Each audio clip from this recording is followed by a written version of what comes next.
Welcome to Pixels and Paragraphs, the bonus show where you get to hear me, Darren Hupke, interview some of the raddest writers behind the greatest gaming books. Each episode, you get to hear from a new guest as they discuss their book, talk about their process, share some details from behind the keys, and more. Whether you're a fan of the book already or want to find something new to read, be sure to check out the show notes for links to everything we discussed today. And also, check out all the other great shows on the Soundstone Network.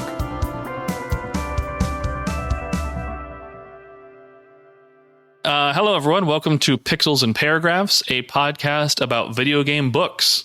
This is my spin-off show from my usual Pixels and Polygon show. If you're listening to this must mean you're interested in writing about video games. And so I'm here with a new guest to talk about a new book, but I've got Mike Diver on the other end of, around the other side of the world from where I'm at currently. But how are you doing, Mike? Welcome. Thanks for joining the show.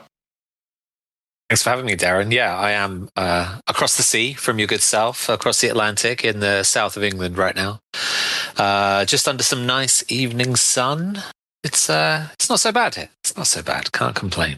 Yeah, over here in the brutal Phoenix, Arizona desert of the American Southwest, we're getting into triple digits, and the sun is just rising at about noon. So completely different worlds we're living in. That's a bit too much for my palate, I think. That, yeah, but good luck with it. Yeah, thank you. You have better aircon. I mean, we don't do aircon over here, so whenever I work with a lot of Americans, and I'm always like, you've adjusted for this kind of thing. Yeah, but Brits, I mean, if it hits 25 degrees centigrade over here, people start losing their minds.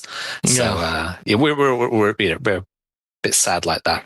The cliche goes, if you meet a Brit, they're going to ask you, how was your journey, or how's the weather? That's it. But those are our two ins all the time. And it's usually because we want to complain about both. That's funny. Yeah, not that I don't want this to sound like I'm abusing my relationship with my wife, but I am agoraphobic enough that I could just stay inside all day. I have access to the internet. I have the air condition. I have everything I need. So if she does the important things like grocery shopping and things like that, I don't ever have to experience the outside of Arizona. I could live wherever I need to in the world that has access to power and the internet for me, and I can make it work. So sounds like it's dream relationship. Yeah. All of my stuff is here. I do not need to leave. Perfect. Why go outside when everything I want is right here? This makes no sense. But yeah, we're here to talk about a book. But you've got a new one coming, which is primarily where we want to maybe spend a bulk of our conversation, our time together. But you've also written quite a few others: retro gaming, the console, from coin ops to tabletops, an indie games book, and one called How to Be a Professional Gamer. So you are well versed. Yeah. You've written hundreds of thousands of words at this point, probably, if you count them all up. So give us a little bit of an intro off the top. So how long have you been doing this thing in games writing, and how did this get started for you, and what were your origins? But give us a little intro on who Mike is. Who am I? I mean, specifically when it comes to games books. I think about 20, when the first one came out 2016, so 10 years ago, and that was indie games. But the title kind of gives away the contents of that one. But I was working in the games media at the time. I'd done bits and bobs of freelance. I was working full time for Vice. This was in the pre-Waypoint years. We hadn't launched Waypoint at that point. And a publisher reached out to me. I was covering indie games quite a lot, and they're like, "Well, we hear these indie games are quite cool. Would you like to do a book on them?" And I'm like, "Oh, who are you?" Tappity tap later, I realized they're a pretty cool little publisher based in London called Michael O'Mara, and I just went for it. And things just kind of snowballed a bit from that for a couple of years. I ended up doing, like you say, an esports book with Random House that was focused on League of Legends. So I got to spend time in Germany with the Fnatic League of Legends team out there, kind of not like embedded with them as such, but popping around to their gaming house and hanging out with them and the coaches and going to see the games and stuff. So that was an experience.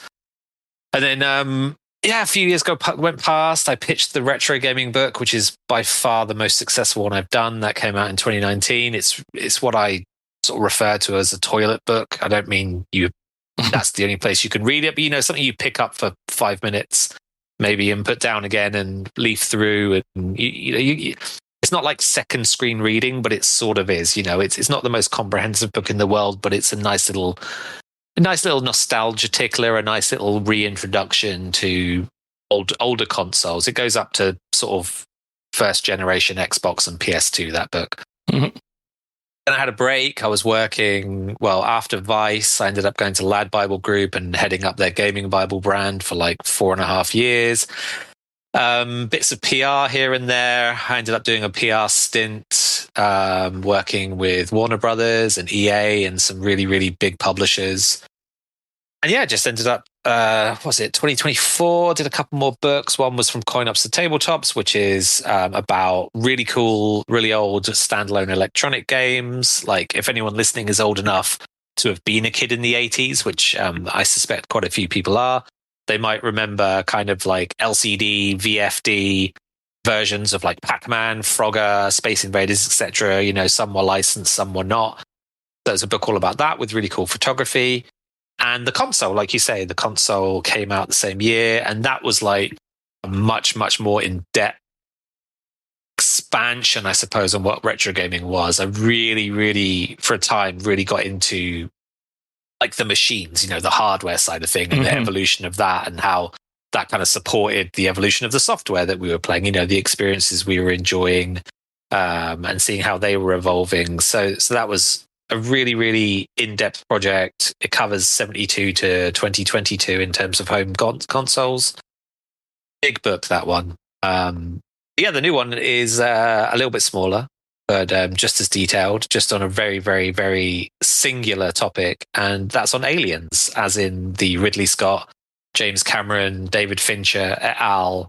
Directed universe, I suppose, that has spun out into comics and novels and lunchboxes and toys and stationery and podcasts, but games, first and foremost. So the book follows the kind of evolution of those across the different movies, spin-offs, Predator crossovers, unofficial games, cancelled games, as much as I could squeeze into about 55,000 words, really. And that's out in August this very year. And I'm super excited about it because while the other books have all been quite broad, this is really, really focused. And Aliens as a series is a huge, love of mine.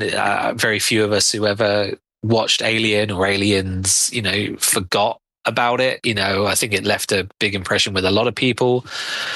And just sort of seeing how those cinematic experiences were translated to the games, the hardware of the era, the development cycles, the tools, was just really, really fascinating. And, got to speak to some developers through the 80s and 90s and the noughties right up to 2024 with Rogue Incursion. So there's lots of like exclusive interview stuff in the book as well. So it's not just me, with my first-hand experiences of replaying Alien 3 for the Mega Drive / Genesis. It's also voices who actually contributed to the making of these things.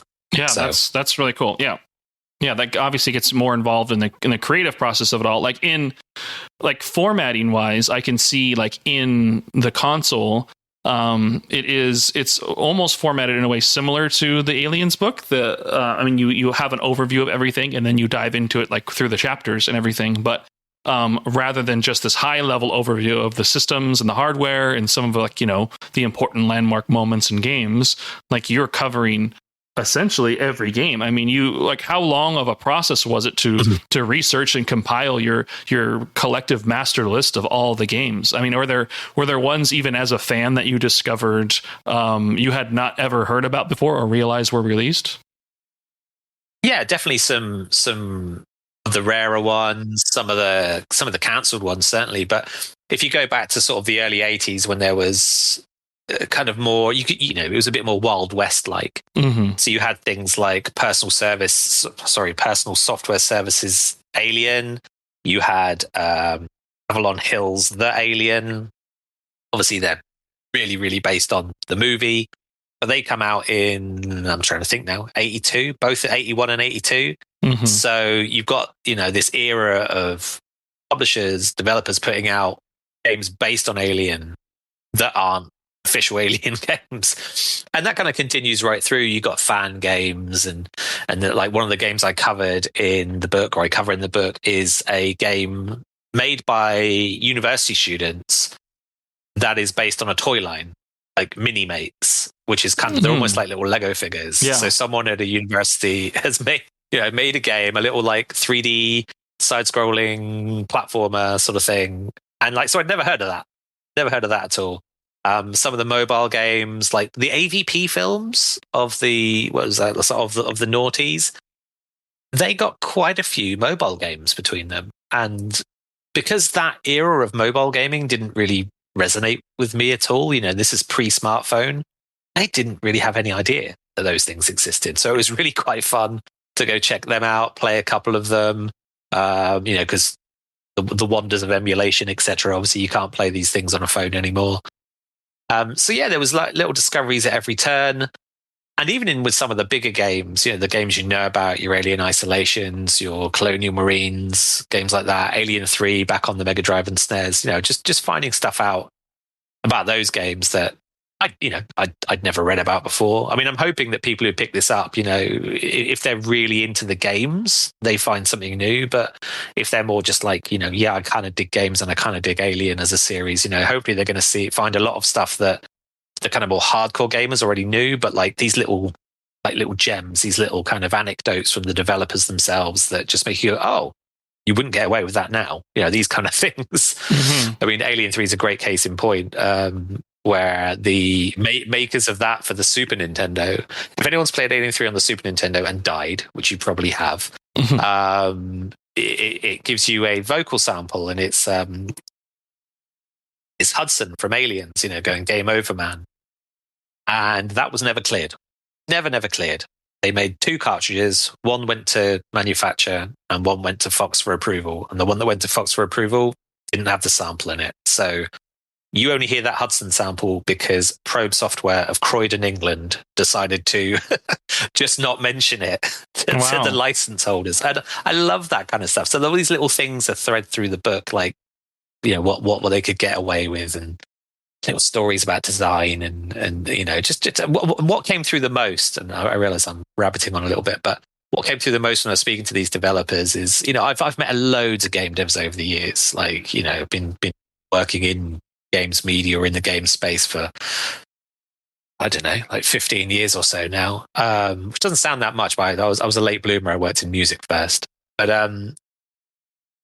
you meet a lot of devs and they've done licensed stuff and they're not that bothered about it, right? Mm-hmm. Like nearly everyone I spoke to loves being a part of the bigger Alien story. And I love that. The enthusiasm was fantastic. The only times that doors were ever proverbially closed in my face when I was researching this book, and to go back to your question, it took me about a year to pull things together before I started writing it, like interviews, and even then interviews continued into the writing stage, of course, because you find new opportunities, right? Or one developer tells someone else they've just done something, and then you get a message, you get a DM like, oh, can I, are you interested in speaking to me? Absolutely, I am. The only times that doors were closed was when there are active projects going on. So, Creative Assembly, why would I not want to reach out to them to speak to them about Alien Isolation, right? Yeah. And it turned out, well, they're making a sequel. Yeah. And they don't really want to be speaking to someone who's writing a book at the time, and they're making a sequel because of what could come out through that. So that's fair enough. I understood that. But otherwise, yeah, it was like, everyone I spoke to was really generous with their time, tough to be a part of Aliens, really happy to like share their memories. So again, hopefully that comes through in the book, like the kind of love that these games makers had for this amazing series. Yeah. You mentioned in your sorry. You mentioned in your the introduction that this originally started as a way to break down like the different versions of Alien 3. That was like an article that you were originally kind of cooking up, from my understanding. But then that kind of spawned up there. When did you decide to make that pivot? Like, is it just because of how interesting it was to kind of uncover some of those like nuggets of information and those gems? Like, it was just so interesting that you thought, what if I expanded this to the rest of it? Like, what was that that inciting event that like made you pivot from just being that maybe that short form article into like the full scale book? To be honest, it wasn't like some epiphany or anything like that. I think I was just sort of sat in my bedroom. I just sort of thought, well, I haven't got a book project on the go at the moment. You know, I was dabbling in a little bit of freelance at the time. This was, I can't remember. This was just as I was sort of in between jobs a little bit as well. So I had a little bit of free time, freelancing and stuff. And it just kind of occurred to me that there wasn't, I've written about Alien games before. I've done the whole kind of like, here's the 5 best games to play this Alien Day, that sort of thing. And without fail, there'd always be an Alien 3, whether it's Mega Drive or the SNES version or the Gun or even the Game Boy game, which I definitely developed a lot more appreciation for while I was making this book. There's always been an Alien 3 around. And I just love the fact that this really oppressive, nihilistic, horrible movie, right? And I mean that in a complimentary way. I really, really do like Alien 3, whether it's theatrical or assembly cut. I really do like that film. And I think it's a film that only improves with age. You go back to it now and you're like, goodness me, even though it was a total cluster F to pull together, that they achieved it and got it out and it's coherent and it means something. It just feels like a little special film in a weird way. Like, even though it's better for its imperfection. Anyway, that it produced 4 very distinct game adaptations, none of which are really Alien 3, the movie. Like, bizarrely, the closest any of them comes is probably Alien 3, the Gun, which has the least story connection to the movie, but does feature a sequence where the prisoners are running through the corridors, towards the end of the movie. Like, that's in the game, and you've got to follow them along, and they're drawing the alien out and all the rest of it. Whereas, the Mega Drive and SNES versions are these side-scrolling kind of action platformers, one of which is a little bit more methodical, a little bit more Metroidvania-esque, the SNES version, compared to the Mega Drive one, which is very kind of arcade style, find all these prisoners within 2.5 minutes, otherwise they're going to explode, with a chest burster coming out of them, which made me laugh loads when I was a kid. You kind of wanted to fail a few times just to see these little pixelated bodies go bleh. It's just a fun thing to see. So yeah, that would have been an article I would have pitched around to a retro gamer or someone like that. So I've done that's one of the magazines I've written for in recent years that I was really, really proud to kind of tick off the list. I've been reading that magazine for years and years and years. So to get an occasional commission from them was amazing. Yeah, just thought, what? I've got these book connections. I'll sort of pitch it around a little bit. And the publishers of the console, White Owl, they kind of came back straight away and said, yeah, we are interested in this. And, I've not done it for a big advance. It's the lowest amount of money I've ever agreed on for an advance, actually. So it really is a passion project sort of thing. I just wanted to get done. I think it was that kind of drive of like, this book doesn't exist.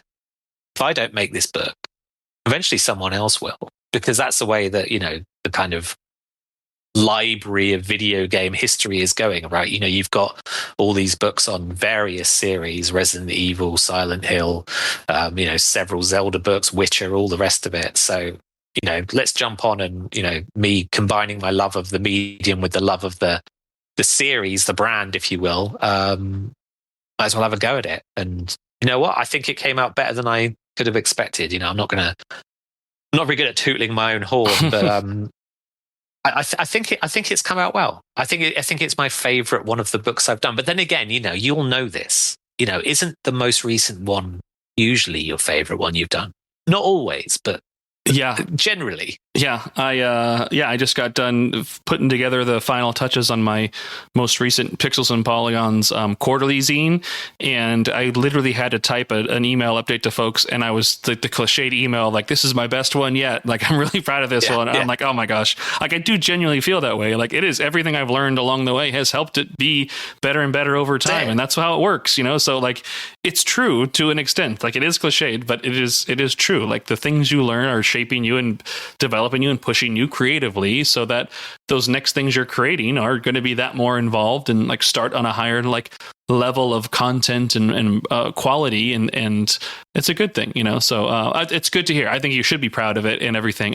Like, if anything, it's more daunting to, because again, like, just to compare back to the console, being able to like have that safety net of like, well, you know what, I'm going in with like overviews of these historical, like high like wide angle lens, like, looks at these things. I don't have to be in the weeds, and I don't have to be so like, dirty about those types of things, and I'm covering all of them. It's like a broader like picture. When you get really granular like this, like, you're covering each individual game, like all the variants and various like versions of them, and then how you have them chaptered out, like tied into like the narratives and the world of the independent movies, as well as where they fit outside of those. That is like a lot of specific work that you have to do that can be, probably intimidating to 99% of people trying to like take a project like this on. So to have it all done and be proud of it is an amazing accomplishment, and should feel like super rewarding. And if it feels like it's your best, then damn, that's a good thing. So I'm excited to hear that.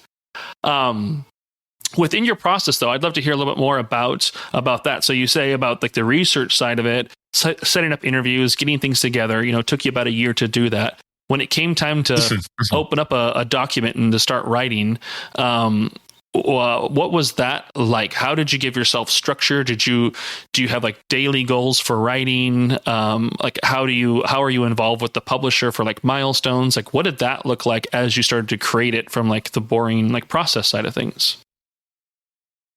I mean, personal milestones were definitely a thing. I'd always have like, and I still do with any project of scale, by set date, this many chapters is going to be done, or at least at a state where I can read it from start to finish, right? It might not be the final end, piece. There might be bits of an interview to add into it. There might be some other wrinkle that's yet to be ironed out, right?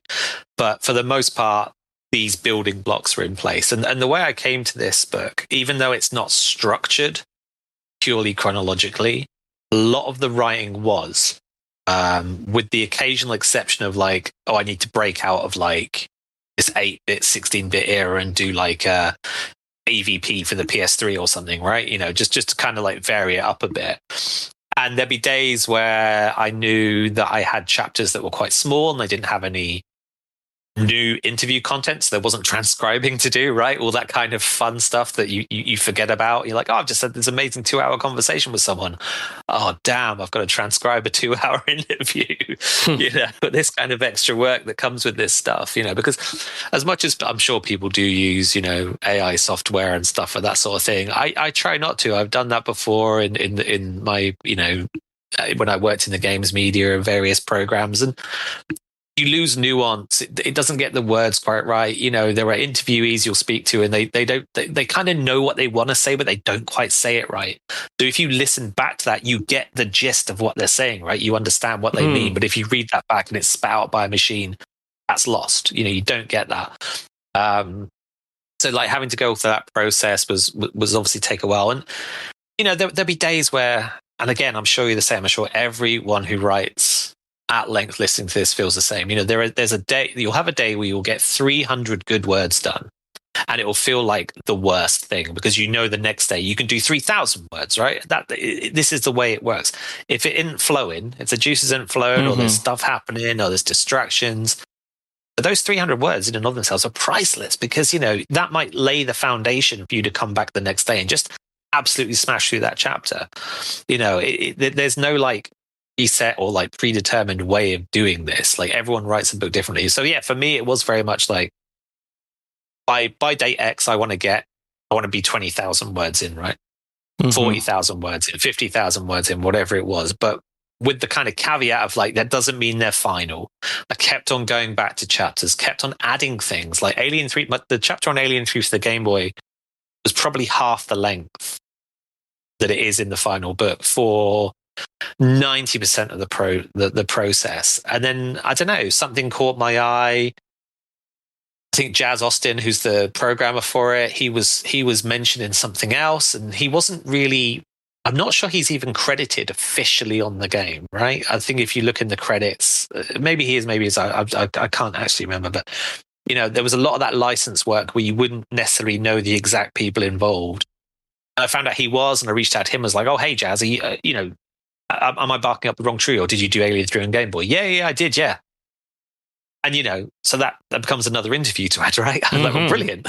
I've got this. Let's do this. And I was waiting. There were some chapters that I had to close off because interviews that were meant to happen didn't happen. But I was always leaving. I left things open for as long as I could. Like there's a chapter on Aliens, a comic book adventure, which I was in touch with people on, and then that didn't proceed. There was the cancelled CDI game as well, Aliens Interactive, where I was in touch with Dave Dorman, who's the artist on that game, and he was talking about sending me a whole I've got all these concept sketches I can send you. Let's just send.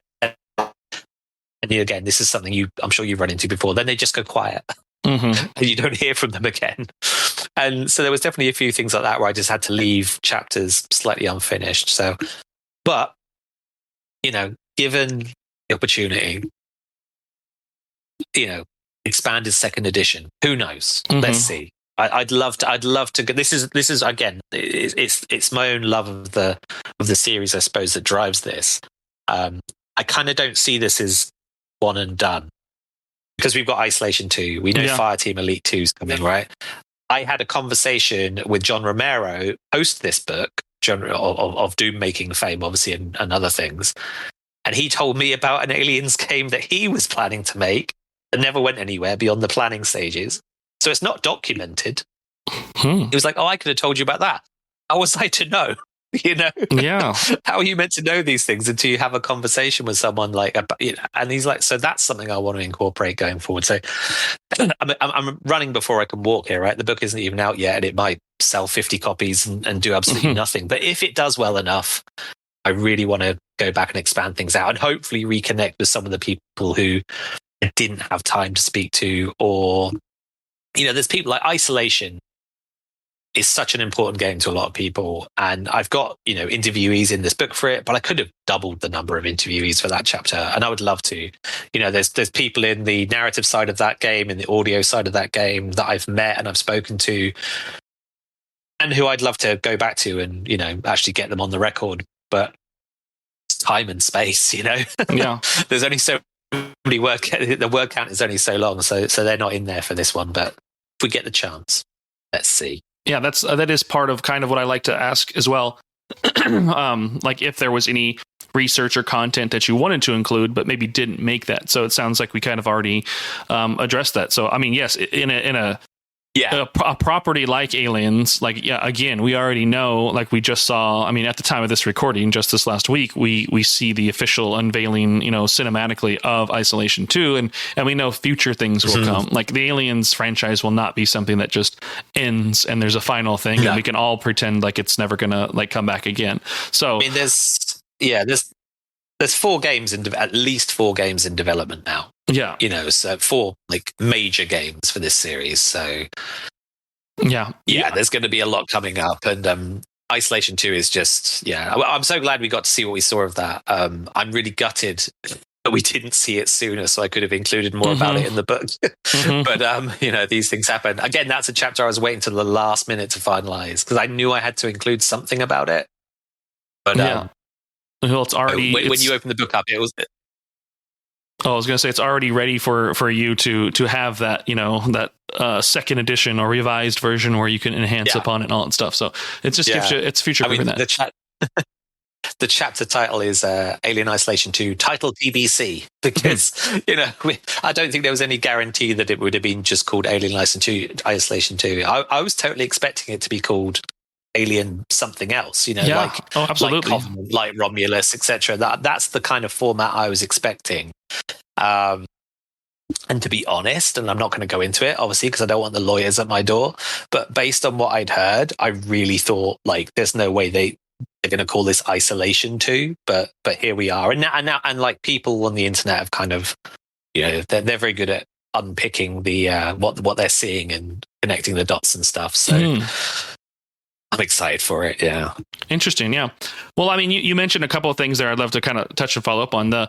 I mean, you put in the running before you're walking on who knows how well this will do, but I mean, to me, this is a book that like clearly is written by like.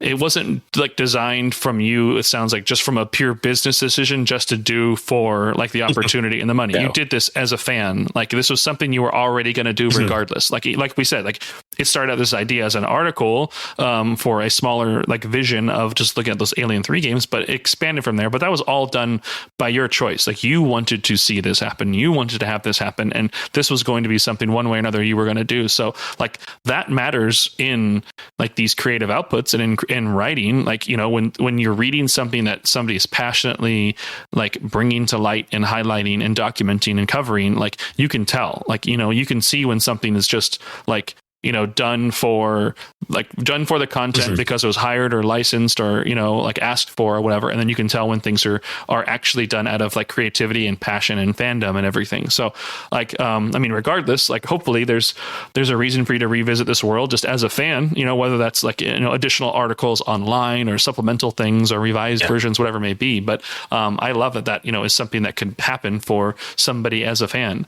But even in the writing process, as you're mentioning, whether it was 300 words or more, as I have learned in conversations with writers more and more, that there isn't like a uniform way that people have to writing, and sometimes that motivation and like that drive, like sometimes when I'm sitting down to write and I just don't have, like you mentioned, like I don't have like the juice that day, I don't have that spark that day to do it, I can then get that creep of self-doubt, like, oh, well, am I even good enough to be doing this? Should I even be doing this? Like, should I just leave this to people who are better at this? And like, you have to then combat like this doubt and this other aspect of it that you personally put on yourself as like a creator and a writer and everything too. So, like my goal, like my intentions, if I'm working on a bigger project with right now, I'm working on this like skateboarding game project, and like, okay, cool. I know the only way it's going to happen is if I put the words down and make progress. And so like every day, like my goal is to at least write, as silly as it is, like I want to get at least a sentence down in the book.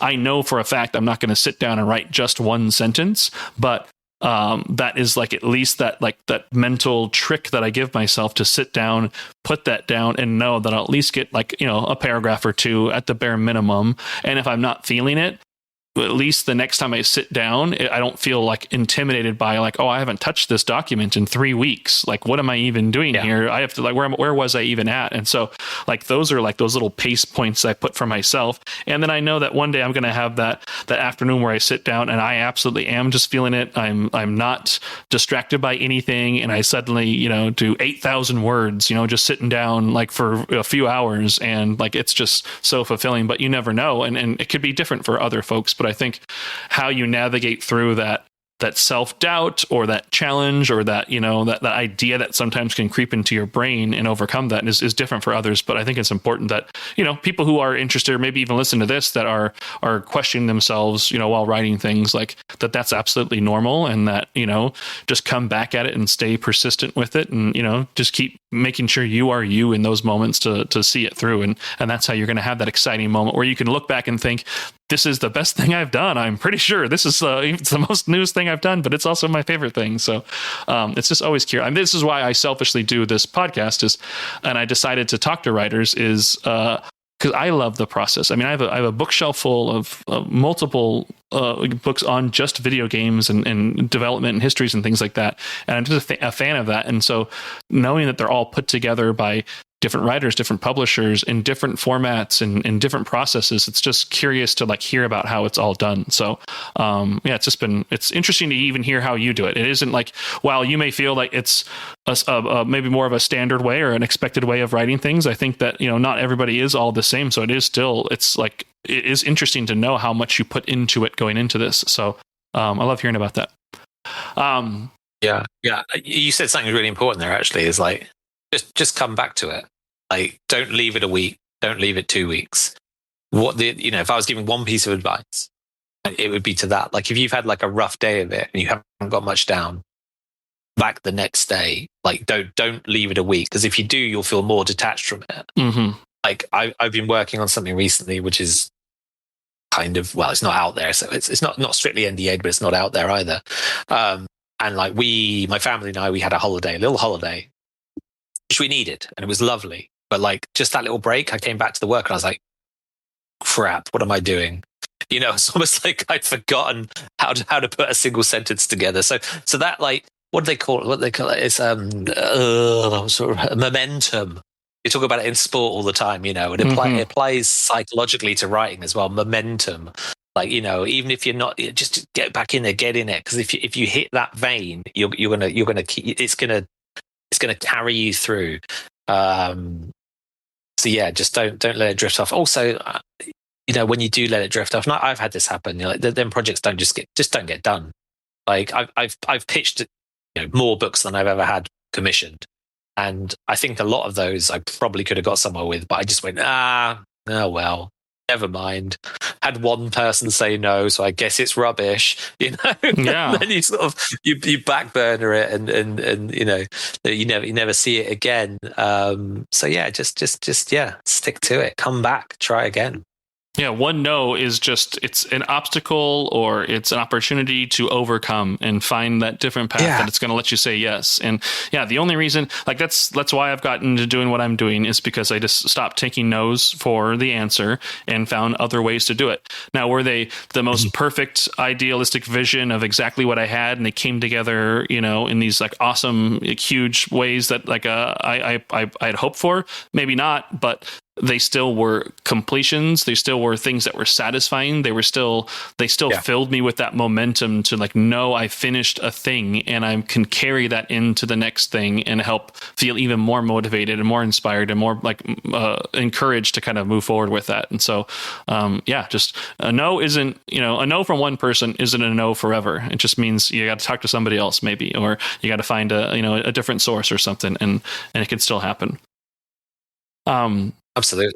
But in this, then I guess I maybe had one more question on the book itself. But in all of this, I'd love to maybe hear from you what your favorite part of writing the Aliens book was, and maybe what your least favorite part was. And if you'd like to, instead, maybe don't share like the best games, but what are maybe your favorite games, especially after researching into them, that you had out of this book, would be maybe interesting to hear.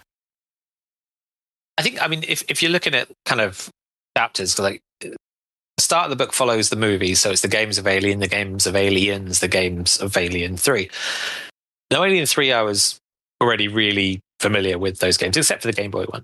But Aliens was a lot of fun, like, to do. Like, I played through the US version of the computer game, which is fiendishly hard at times. It's like all these little mini games based on the movie, right? So you start off by piloting the dropship, which I am just the worst at, just terrible at doing that. And then you go into other little scenarios from the movie, sorry, and it's got these like cool digitized cutscenes, obviously, static cutscenes. It's just I never played it before, so that was great. And then I played the UK version, which I'm sure we had when I was a kid on the Spectrum, right? I'm sure of it. It vaguely rang some bells, but going back to that was terrific. And it's kind of like it's a first-person horror game from 1987 for 8-bit home computers, right? Which is just astounding. And it uses kind of platforming, side-scrolling technology, right? You like spin around in each room, and you definitely need a map. You can find maps online for that game. If you're going to emulate that game or play the kind of remake of it that they released, or like that's available online for free from about nine years ago or so, like, find the map for Aliens, the computer game UK version, because you will need it. But so that was probably the most rewarding from a fan side of things, because I'd never played those games, and they were very, very different takes on the film. They were both, like, the UK one nailed the atmosphere weirdly, well, kind of a mix of the atmosphere of Alien and Aliens, with a crew who could get lost, who could get caught, and you could rescue them, but I was very, very bad at doing that. So most of mine died, and then I started cheating, and then it got a lot easier. Cheats in old games are absolutely fine. Go for it. Cheat your way to the end. It's absolutely fine. And then, like, playing the MSX game, Alien 2, and like the unfinished NES version of that game as well. Again, terrific, just amazing artifacts from another time. That was like Square made that game. Like Square made an Alien game in the late 80s. Love that. And then just like how that movie, I mean, that movie's so inspirational and so kind of foundational for like a lot of cinema and a lot of sci-fi anyway, but just the way the games evolved. And I also love the way that probably the best, in my opinion, the best Aliens game is probably Infestation, like a 2D Metroidvania game that's currently locked to the DS. You know, quite unassuming in its own way, but just an amazing, like, nails the atmosphere. Just the moment-to-moment gameplay in that is for the most part really great, unless you're shooting robots, which kind of sucks because they just get in the way of you. But like, just really cool stuff going on in that. Permadeath, like, just weird, like, you know how like for there were little Alien sort of spin-offs in the early 90s with Kenner Toys making stuff. So you've got like Bull Alien and a Rhino Alien and all the rest of it. And like, this game taps into that as well a little bit. Like, there's just a little bit of that. It's like, oh man, you can tell when a game is made with love, right? Made with love for the source material. And WayForward, who made that, they were coming off the back of some like other like licensed like IP work. I can't remember what they were doing, but it was like really kind of like kiddie stuff, right? Like kids games. And then they got to do Aliens, and you could just see it. You could just tell that they absolutely bloody loved this thing, and that's terrific. Anyway, so that was really, really fun part of the of writing the book and researching the book and replaying games, because I'd written about Infestation before, but not to this depth. And also as well, if anyone listening now has not listened to the end credits music of Aliens Infestation, just go on YouTube, just find it. Aliens Infestation, end credits. It's Guys Night, the band, and they do this song that just kind of explains how the aliens' biology works and stuff. It's terrific. It's absolutely amazing. But they are the same band that did a song about Die Hard as well. So, you know, it's pretty in keeping with what they were up to. Sorry, completely got carried away with myself there. But in terms of like, what do you say, like a favorite gamers? Yeah, like if you had like maybe not like the best games. I mean, it's maybe easy to have like Isolation and things on this list like stand out too. But were there games that you just personally found, you know, like as your favorite that you covered and you included? I mean, I for pure pick up and play brilliance, I love Alien versus Predator, the Capcom arcade game. Oh yeah, like I've got the Capcom home arcade here, which is pretty much the only way you can legitimately play that game. Mm-hmm. It was pitched for ports over the years. They was looking at a Sega 32X version. Then they were thinking about bringing it back for PlayStation, but at the time Fox was like, well, Alien's a horror brand, you know, we're not really doing action right now. So it's just remained where it is, which is a real shame.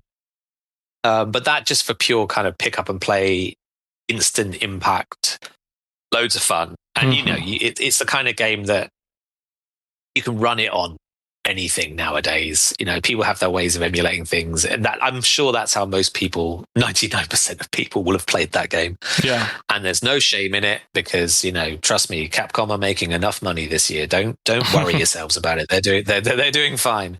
So yeah, that one, and yeah, I mean, Isolation is great, but you know what? I've only ever got to the end of Isolation once, like because it's a long game and bits of it probably go on too long, and it has these. Well, not random, you know, they're there for a reason, but the difficulty spikes are quite intimidating in that game. So when I speak to people, because the people who love that game, there are people who love that game in spite of what it is, because it nails the atmosphere and, you know, it actually makes an alien deadly, which it kind of hasn't been for the most part in video games. But it doesn't necessarily mean they like the game, you know what I mean? So it's going to be interesting to see if Isolation 2 maybe helps the player out a little bit more, because I'm sure there's a lot of people who would have loved to have got to the end of Isolation and just gave up, because it is not if you're having a bad time with that game, you are having a bad time, you know.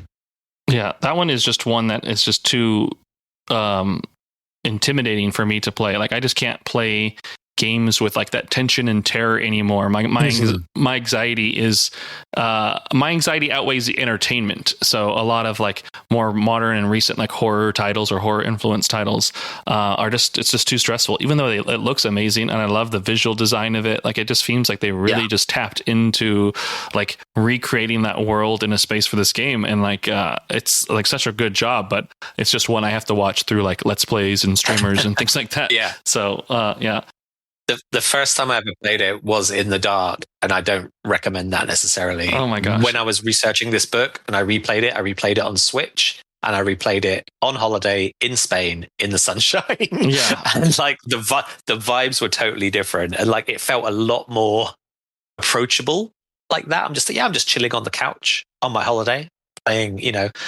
this in this haunted space station, but it's fine. I've got some sangria or whatever, it was a good time. That's fun. But yeah, like that game in the dark, if you've got headphones on, absolutely not for me.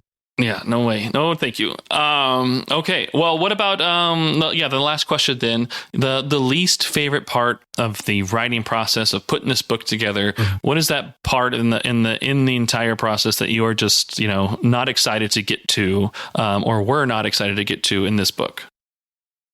I mean, look, some of the more kind of like, I was going to say administrative, but you know what I mean? It's like, well, it needs an index. So I got to do that. That's not the fun stuff. Or like some of the I will say this, some of the captions in the book are not great, because literally I just did like a first run through captions, and that's what's in there. Like if I could do some of them again, I probably would. And it was just kind of at that point, when you've finished but not quite finished a project, you're like, oh man, I'm tired. Like I just I'm not like physically, but like mentally with this now. I love this thing, but like I'm done with it. I kind of checked out 2 weeks ago, kind of thing. And then when you're in like the third round of edit, I can't even remember if there were 3 rounds of edits on this. A couple of rounds of edits. Just for small stuff, to be fair. And just that, like, I hate doing that. Like every time I'm working, again, on project that cannot be named right now, I'm working with a really, really, really great production manager. And they're like sharing some edits, and I'm looking at these edits. I'm going, oh god, this give me the dread, because I'm like looking at them and just thinking, and it's not from them, it's from someone else. And I'm just like, oh god, that's like another 2 hours I'm going to lose to this. When I thought I was out, they pull me back in. Yeah. So all of those things, like the researching, the writing, getting words down, feeling that amazing sense of achievement when you've got a manuscript, amazing. All the rest of it, not so great. And then sometimes as well, like I'm really trying with this book. Like I thank you for having me on the podcast. But I'm trying to do interviews. I'm trying to like arrange things with various websites and all the rest of it. Promoting the things I've never been good at before. And I think because this is like, this is my book. Like you're absolutely right. Like I've done books in the past. The esports book I did, they came to me. Like, do you want to write a book about League of Legends? I don't know. This is how much money we'll pay you. You know what? You've got a deal. That's that kind of project. This one was like, I'll do it. I'll do it for like an absolute pittance, which I'm doing it for a little bit more than the pence. But I worked out my per word rate the other day, and it made me cry where I stood. I was like, bloody hell, that was foolish of me. But here we are, and it's done now. And please buy my book. My kids need shoes, etc. But yeah, just getting motivated to push it all everywhere without feeling like I'm in everyone's faces. Like, just on social media, like, again, this is something you'll feel. You're like, have I plugged that too many times this month? Yeah. Should I leave it a few more days? You're like, am I pissing people off? I don't know. Like, and I think like when you're an author, you understand it's like, you absolutely have to hammer these things. You have to go for it. Like, don't like send one. Well, not on Twitter, but one, whatever the blue sky, whatever we're calling the blue sky equivalents now, and call it a day. You got to stay on that. You got to get on Instagram. You got to email these editors. You got to speak to these podcast producers, and for goodness sake, put it out there. And yeah, so that's something I do enjoy it, as I hope comes through during this conversation. But I'm not comfortable doing it, because I don't want to be that guy's like, excuse me, I'm really sorry to bother you, but I'm doing this book. Would it be please be possible for you to at least consider looking at an advanced PDF and maybe send me a few questions on your website. Maybe, would that be okay? Please, thank you. No worries if not, that kind of vibe. Yeah. So that's where we're at right now. So if any listener to this podcast has either heard me on something previous talking about this book or goes on to hear me talk about this book somewhere else, then thank you, first of all, for tolerating me even one time. And just for appreciating that, this is what authors have to do. I read somewhere the other day that being an author, 10% is the writing and 90% is the hustle. And it does feel like that, I think, for sometimes. 100%. I feel similar to you about like the captions and things like that. You were talking about writing in those. I've been doing like a series of books that are just breaking down the PlayStation 1 library of games. And it started out like publisher by publisher. I did do a recent one, which was just like greatest hits games that were re-released under that banner, but they're all like themed together. But writing captions for 50 plus games, and I have like captions for most screenshots. It's like, oh my gosh, like what am I going to say? And eventually I'm now like, I have like this madness about it where it's almost like a running thought. So like I will always comment on the title screen, and now I've like started awarding like fake like no points prizes to it and all that stuff. And so as you read, if you just only focus on just my captions, on just the title screen comment, it is like an evolving, like long running, like self conversation with myself about like discussing like this one's better than the last, but who knows if this will be the last time we ever reference this, like it's just running like train of thought. And then I'm like, wait a minute, like that's all I need to do to unlock this. I just need to have like a running gag for myself that motivates me through this, because 5 people are going to read this caption and really care about it as much as I do. And if I'm lucky. So why am I spending this much energy and effort on this, on the caption of this picture, when the whole source article is the whole point of them on this page? But that's what you go through in the creative process. Yeah. Another thing on that is credits as well. Like making sure everything's credited properly can be a process, let's say. So there was definitely a little bit of back and forth for this. Even though this is an unofficial book, right? The Fox and Disney are not involved in this. Hopefully they don't come after me. I'm sure it'll be fine. But there's the occasional credit that I had to just chase around the houses a bit to make sure I had the right artist name on it. Yeah. But it's all done. It's all confirmed. So happy days. Fun. All right. Well, that kind of, we did it. We did the thing. We talked about it. We heard about it, and I'm excited about it. Like, I definitely will be getting myself my own copy. I do want to make sure that people check out the show notes below. I'll have links to all your books that you can find online. We'll make sure that we plug the pre-order link, like, for you can pre-order this book now. As we talked about, it's going to be out in August. So at the time of recording, it's not too far away from. Please do that, listener, if you've enjoyed any bit of this conversation. Like, that's the whole point of doing this. Let's help Mike not have to go on too many more podcasts, and let's just be that spike in sales that suddenly realizing he can just retire easy. So I do love it, but it would be it would be nice if this one sold a few copies. That's for sure. Yeah. I know we say that about everything, but this is the one where I really hope people like it. Yeah, we do it for us, but like we do kind of need like a financial understanding from readers to help us along as well too. Exactly. But at this point, I do want to make sure we have like a moment, maybe like we pay it forward and we plug or recommend something that you've been enjoying. So are there other books that you've like video game books that inspired you or that you enjoy or that you thought were well put together that you'd like to maybe spotlight, or even like games or something you've played recently, something that we can maybe pay forward and encourage and recommend for other people to check out? Oh, well, on a games front, just quickly, because I kind of other passion, I suppose, is music. And I worked in music for years. So there's a recent game released called Wax Heads, where you kind of work in a record shop recommending records for customers who come in. So, if you like, I don't want to say cozy, but that kind of catch-all for a certain type of game that you can curl up with or whatever. That's a really fun game, really just interesting, and it kind of scratches a lot of my muso itches, I suppose.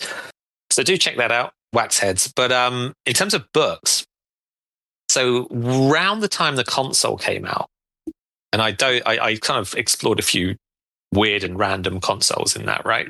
But it was only consoles. A fantastic writer by the name of Lewis Packwood wrote a book called Curious Video Game Machines around about the same time. That's available on all of your online bookshops. It's got like a pinky purple cover with like a Casio loopy, and I can't remember what the other consoles are on the cover of it. It's got a couple of consoles on it. But he goes like super in depth with new interviews on some really weird games machines over the years. And I love it. I love it because like that is another book where you can tell like, oh my God, this guy just loves this weird stuff. Like, and it just comes through on the page. And it's just like, if you've got any interest in kind of outer reaches of gaming history, gaming evolution, Curious Video Game Machines is absolutely my tip for like finding some stuff that just doesn't exist in other books. The stuff you would genuinely never heard of. The flip to that is Keza McDonald's Super Nintendo, which I think maybe has a different name in the US, or maybe a different kind of subtitle. It's Super Nintendo. Yeah, that's what I mean. Still called the copy I have, but I did notice there was a different cover because when I was first looking to purchase it, maybe I saw it's alternative covers. Yeah. But yes, I mean, Keza I've known for years. So, and Keza's amazing. She's been an amazing games journalist, writer, editor for a long, long time, for like since she was a teenager. And, she's talked a lot about that while promoting Super Nintendo, but she used to live near me in Brighton. So, we used to sort of go to events and together and hang out a little bit. She lives in Scotland now, so I don't see her very often, but she came down to Brighton to do a little book launch thing. And it was wonderful catching up with her again, like from a friendship side of thing, but also then starting to read her book. And I'm like, oh, you bastard, you're so really good at this. I hate you,